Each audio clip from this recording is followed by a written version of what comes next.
మందు ఉండాలి సూర్య. మనకి టైం లేదు కానీ టైంలో వచ్చినాం కానీ వస్తే ఒకరోజు మొత్తం కంప్లీట్గా డే అండ్ నైట్ బీచ్ గడపాలి. కాదు భయ్యా,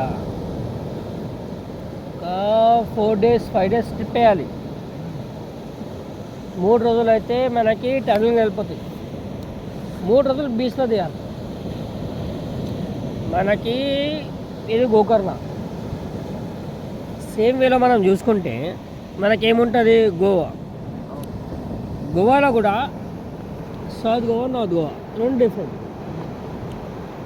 సౌత్ గోవాలో మొత్తం ఎట్లుంటే చిల్లర నార్త్ గోవాలో పీస్ఫుల్ ఉంటుంది అన్న. నాకు ఎక్కేస్తుంది, ఎప్పుడు పడుకోవాలో పీస్ఫుల్గా కూర్చుందాం, వెళ్ళిపోతాం. సైలెంట్. సిగరెట్ ఆపితే అన్నం తినాక సిగరెట్ ఆపితే అందుకనే ఆ విస్కీ ముట్టుకోండి ఉన్నా కదా. చలో కమాన్. అదే భయ్యా ఫస్ట్ మనం తీసుకుంటాం. నేను రెడ్ లెవెల్, నేను భయాన్ని కొట్టాను. నాకు దీనికి దానికి ఏం డిఫరెన్స్ అనిపించలేదు.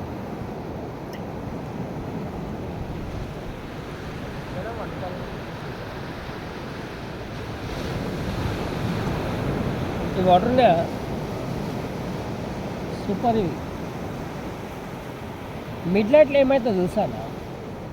ఒకవేళ ఎగ్జాంపుల్ మనం అనుకున్నాం అనుకో, 2 బజే 3 బజే ఆడ ఒక సిచ్యువేషన్ ఉంటుంది. 2 బజే 3 బజే రాత్రి అయిందా, నువ్వు హోష్ ఉన్నావా, నీకు ఏమవుతుందో తెలుస్తుంది. హోష్ లేదా, నీళ్ళు వస్తుందా, ఎవరైనా వచ్చి గుంజుకోతుంటే అర్థం కాదు. అందుకే బీచ్ సైడ్లో 1/2 కిలోమీటర్ దూరంలోనే ఉండాలి ఎప్పుడైనా. అది ఇంకోటి, ఇవి ఎంతగానో కొడుతున్నాయి ఇప్పుడు. ఇట్లా నీకు సునామీ వచ్చే టైంలో ఎట్లుంటుందో తెలుసా? ఇవి వేవ్స్ రావు, నీకు వేవ్స్ అస్సలు రావు. సముద్రం సైలెంట్ ఉంటుంది, సముద్రం మొత్తం వెనకెళ్ళిపోతుంది. నీకు చీకటైన సముద్రం వెనకెళ్ళిపోతుంది. మనం నైట్ ల్యాండ్లో ఏం గమనించినాము, సముద్రం ముందుకు వస్తుంది.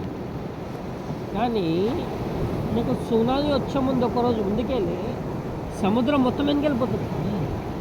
ఆడ గమనించుకోవాలా, సునామీ ఇదో వస్తుంది, జాగ్రత్త పడాలి.